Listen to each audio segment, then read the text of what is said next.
Hi everybody, welcome to our latest video in the playlist on how to master trade shows and maximize your ROI. In today's video, we will cover the last and final method to streamline your lead importation. Welcome to the Elixir channel, your resource for all things HubSpot. In today's demo, we will cover step by step how to import 1,000+ contacts, not even in 5 minutes, by importing list or any Excel file in your HubSpot account. Let's jump right in. So when you go to your HubSpot accounts, you can just press in the menu contacts like you see here, and your contact records will open. To import your list, you just go to the right side of the screen, press the button Import. In this case, we will start our import. We will have the file on our computer. So in this case, we'll import file from computer. We have only one file with the contact information regarding our trade show. And then another option opens, which they ask if it's one object or multiple objects. In this case, we only have one object. It's contact information. But let us know in the comments if you want to have an additional demo about the multiple objects that we can cover in a new video. So for this video, we will have one object. We press next, and then another option menu will open. Then we have the option to say, okay, the information that we're importing, is it about companies, contacts, deals, or products, or even tickets? In this case, it's contact information, so we press the option contacts. We go next. I have my file right here.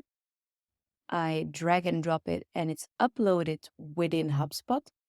Then here you have another menu to see if the contacts that you want to create an update, you want to create only new contacts, or updating existing contacts. We will recommend in this case and most of the time to create and update your contacts. So we press this one, we go next. And as you see, HubSpot has multiple properties that already are assigned to the list, like an email, the first name and last name.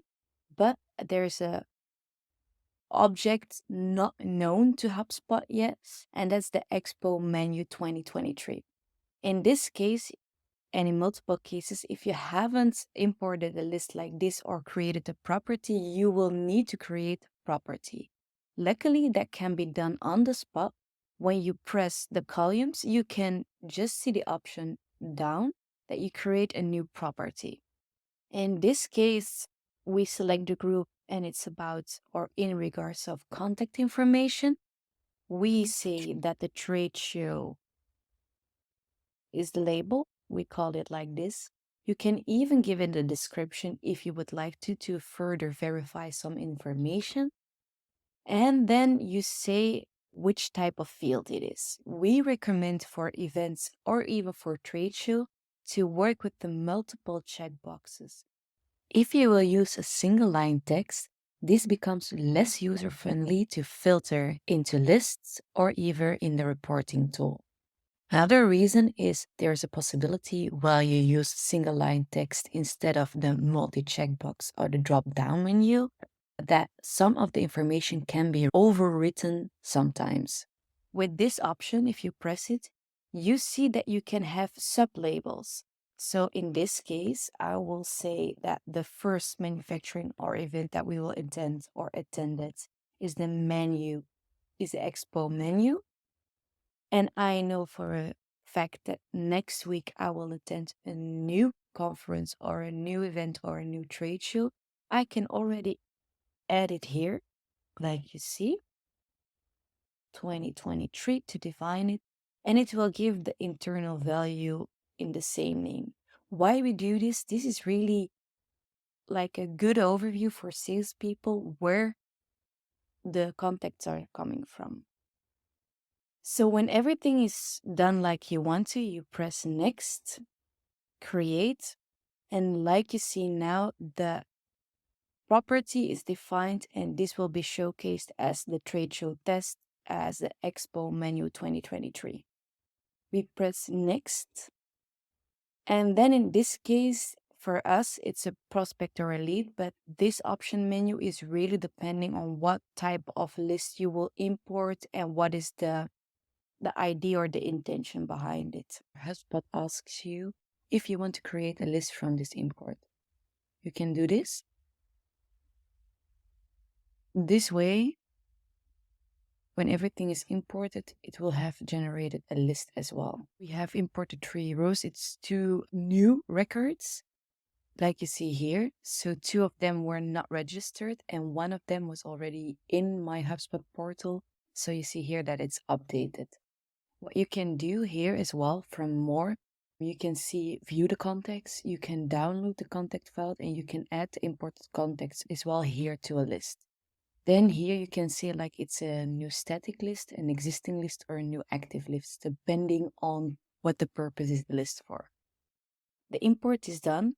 And now to double check and verify that we are sure that this is in our contact records, we will press the contacts again, go to contact, and here in the contact records, we see that the 3 contacts that I had in my file are imported within my HubSpot account. So that was mainly it on importing list and how to import over 1,000+ contacts in your HubSpot account, not even in 5 minutes. So using advanced filters can really help you out navigating your contact records. Thank you for joining us in this demo, and if you have any further questions or you want to explore other HubSpot features, comment down below. Stay tuned for more tips and tricks and exciting demos to elevate your trade show game, and subscribe to our channel.